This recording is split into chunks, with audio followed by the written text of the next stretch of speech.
আগামী 21শে জুলাই তৃণমূল কংগ্রেসের শহীদ দিবস। এই বছর ধর্মতলায় বিশাল জনসভার মাধ্যমে অনুষ্ঠিত হবে তৃণমূল কংগ্রেসের শহীদ দিবস। এই শহীদ দিবসে ধর্মতলায় প্রধান বক্তা হিসেবে উপস্থিত থাকবেন রাজ্যের মুখ্যমন্ত্রী তথা তৃণমূল সুপ্রিমো মমতা বন্দ্যোপাধ্যায়।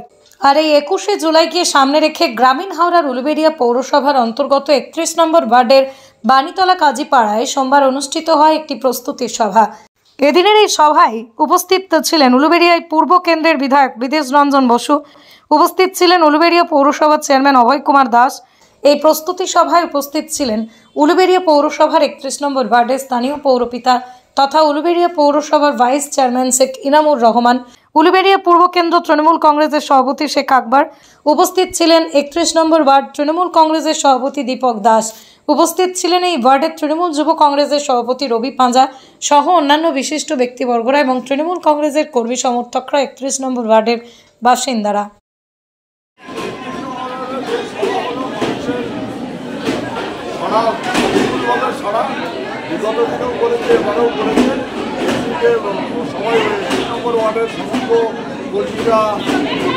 জুলাই ধর্মতলা উদ্দেশ্যে রওনা দেবেন এবং সমস্ত পরিবারের প্রতি শ্রদ্ধাঞ্জলি জ্ঞাপন করবেন এবং শহীদ অর্পণ করবেন এবং মূল্যবান বক্তব্য শোনার জন্য আগ্রহ অপেক্ষা করাতে 25 জুলাই তাদের আসবে। ব্যুরো রিপোর্ট, আমার কলম।